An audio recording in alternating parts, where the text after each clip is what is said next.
नमस्कार दोस्तों। आज हम सुनेंगे एक अद्भुत कथा, असुरों के गुरु, तप और विद्या के महान आचार्य शुक्राचार्य की कहानी।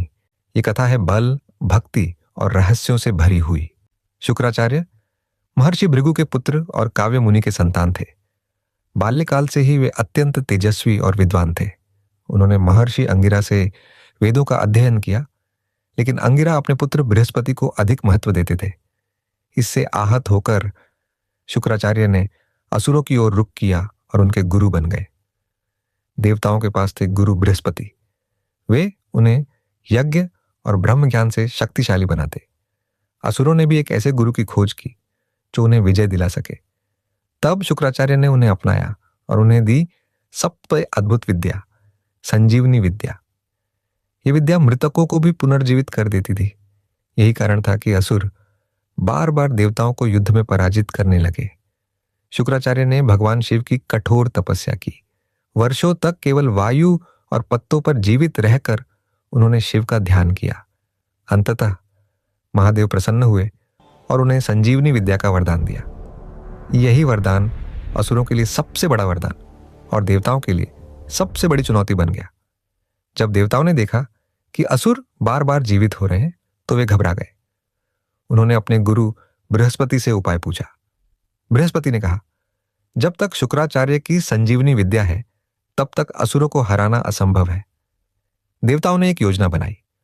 उन्होंने कच्छ नामक युवक को, जो बृहस्पति का पुत्र था, शुक्राचार्य के पास शिष्य बनाकर भेजा। कच्छ ने गुरु की पुत्री देवयानी की सेवा की और उसका विश्वास जीत लिया। कई बार असुरों ने कच्छ को मार डाला, लेकिन हर बार देवयानी रोती और शुक्राचार्य संजीवनी विद्या से उसे जीवित कर देते। आखिरकार कच्छ ने संजीवनी विद्या सीख ली। जब उसने देवयानी से विवाह का प्रस्ताव ठुकरा दिया तो देवयानी क्रोधित हो गई और उसे शाप दे दिया, तुम यह विद्या अपने लिए कभी प्रयोग नहीं कर पाओगे।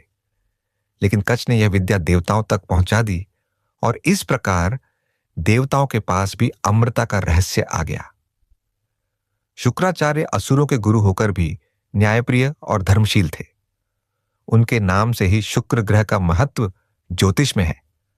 उन्हें धन, भोग और ऐश्वर्य का कारक माना जाता है। वह अपने शिष्यों के प्रति अत्यंत वफादार थे और कभी पक्षपात नहीं करते थे। दोस्तों, शुक्राचार्य की कथा हमें यह सिखाती है कि ज्ञान और तपस्या से अपार शक्तियां पाई जा सकती हैं, परंतु उस शक्ति का प्रयोग हमेशा संतुलन और धर्म के लिए होना चाहिए, न कि केवल अहंकार और विजय के लिए। यही है शुक्राचार्य की अद्भुत और प्रेरणादायक कथा। दोस्तों, अगर आपको ये स्टोरी पसंद आई तो प्लीज चैनल को लाइक और सब्सक्राइब करें। साथ में अगर आप चाहते हैं किसी टॉपिक पे आपके लिए वीडियो बनाए तो प्लीज हमें कमेंट में मेंशन कीजिएगा, और आप वीडियो में जो आप सुधार चाहते हैं वो भी हमें कमेंट में लिए कीजिएगा। धन्यवाद।